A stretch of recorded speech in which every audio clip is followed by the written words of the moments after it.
Hi, I'm Nick Bacott from KSHE Radio, and I'm here with our friends at Weber Chevrolet. And we're going to talk car maintenance today. Basic car maintenance, which some of you macho guys are going to be thinking you know it all. Well, two things I could say. First of all, you might want to explain this to a young driver, maybe your daughter, like I have many, many times. And then for anybody who doesn't know the basics of car maintenance and you're driving a car, you should know these basic maintenance techniques. With me is the experts from Weber Chevrolet to walk us through. We're going to be talking tire pressure. Very important on gas mileage and a lot of other reasons. And I'll turn it again over to Mike. The neat thing about cars nowadays is the federal government requires manufacturers to put a nice big sticker here where it's easy to see, it's bright.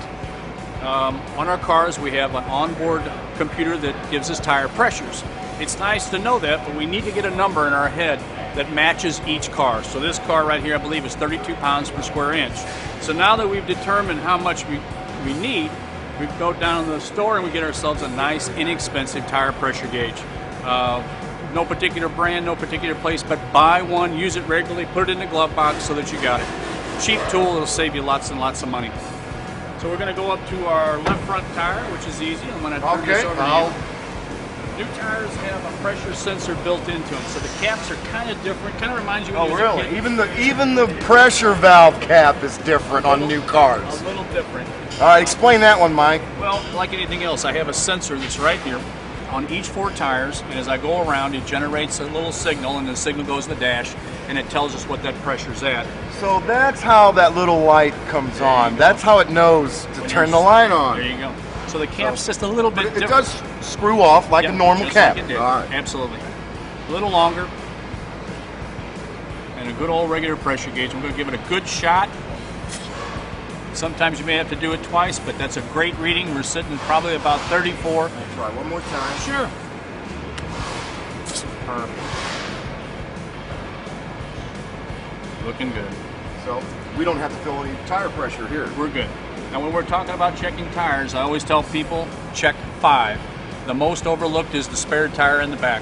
Nothing worse at 2 o'clock in the morning with the snow coming down and the spare is flat. So we're going to go in the back of the car and look at the spare. One thing I like to point out to people that is in the trunk area, a lot of people don't get in, but several years ago they started installing these, and they're for child entrapment, and recently in the news there's been some issues about people being in trunks. If the kids get back in here, you get back in there, you can reach up and grab that. You can see with a little sunlight it kind of glows, and you can see it in the dark. Sure. So you pull that bad boy and the trunk comes open. So it's a wonderful device, just something to see in the trunk. Something that we could use on an episode of Sopranos. The most overlooked tire in the world is that spare right there. Most people just take for granted it's going to be okay. But when we're checking tires, this is number 5, and it's important. It's a little different. Some cars don't have spares. They're going to a fill can. But on the ones that do, we've got to stay on top of this guy because, again, it's something that's overlooked. We'll take that same pressure gauge that we have. Oh, my new pressure gauge. New pressure gauge. Little different wheel. It's limited use. You can only go for about 50 miles safely on this tire. But this guy's going to be a lot higher. Oh, boy. Yes, much higher. A lot higher pressure, probably in the 50 to 60 pound range, because it is ignored, and they want to keep at least some pressure there so that you would be safe. They put all AAA, you put it on yourself. So here's another convenient feature from your friends at Weber Chevrolet. 4 different locations, 4 websites, and an app. For scheduling your maintenance, you can open up the app from Weber Chevrolet and you push a button for oil change or one of the other maintenance issues you might have. And quick as pushing a button on an app, you have your appointment scheduled. Easy as that. Modern technology helping us out, saving us another step in our car maintenance.